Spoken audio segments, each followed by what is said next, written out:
Mr. Deputy Speaker, Sir, I thank you very much for the opportunity given to me to say a few words on the railway budget. At the outset, I would like to say that the budget has not been very well received either by the travelling public or by the industrialists because of the rise in fares and freight charges. The members of this House are well aware that this budget is also going to increase the prices of essential commodities further, and it will have an adverse effect on our economy as a whole. In my opinion, the people of this country are not going to get any relief. I would like to point out that coal is an essential commodity in thermal plants. I can say from my personal knowledge that the thermal plant in my state was closed down for some months for want of coal on account of lack of wagons. On this occasion, I would like to record my appreciation of the steps taken by the Ministry for early movement of coal. The Honorable Minister has announced that surveys for 50 new lines and 20 gauge conversions will be taken up during the current year. I am surprised to note that there is no provision either for a new line or for conversion of gauge in my state.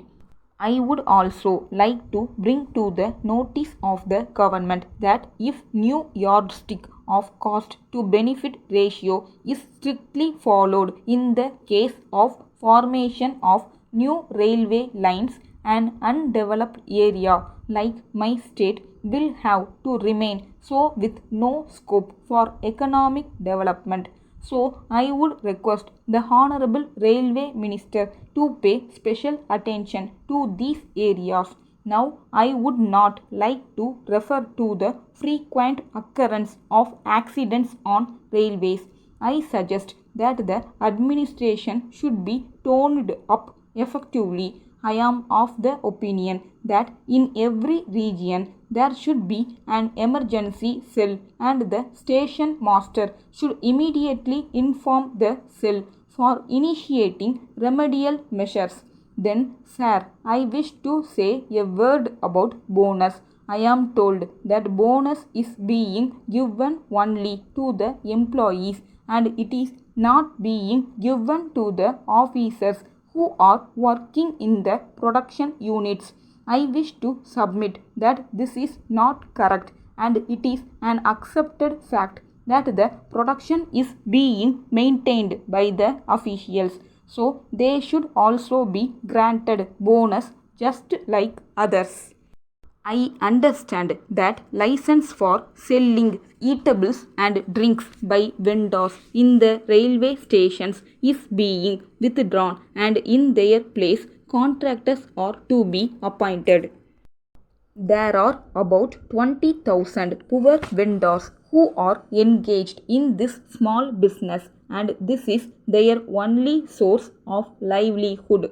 It may not be out of place for me to mention here that if they are replaced by the contractors, the rich people may take over this business and these poor people will be thrown out of their job. So, I would request that the present arrangement may be continued. It is necessary to mention here that the quality of the food stuff supplied in the long distance trains should be improved. My suggestion is that for every 2 or 3 years the contractor may be changed if quality of food is not maintained properly. I request the Honorable Minister to look into this problem and do the needful. With these words, I support the railway budget on the whole and I congratulate the Honorable Railway Minister on some of the announcements that he has made. Thank you. Letter from Vasan and Company Limited, Gandhi Road, Coimbatore to Messrs. Bharat and Sons Limited, Rajaji Salai, Chennai. Dear Sir, we are in receipt of your valuable order dated the 2nd January for the supply of 50 monoblock water motors and happy to accept the same. We would like to inform you that we had some labor problem last week. Hence, we are not in a position to send the goods in time. Now we have settled the issue amicably. We would like to assure you that the above consignment will be dispatched to you before the end of this month.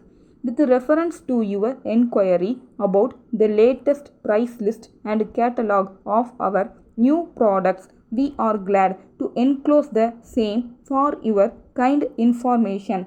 We would also like to inform you that 10% special discount is allowed on all purchases of our new products if the payment is made in advance.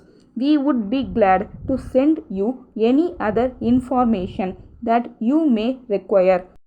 On this occasion, I wish to bring to your notice that the government have recently raised the rate of tax on water pumps and hence we have been compelled to raise the prices. We hope and trust that the revised prices will be acceptable to you and you will not mind this small increase. We hope that we will continue to have good business relations with you. Yours faithfully.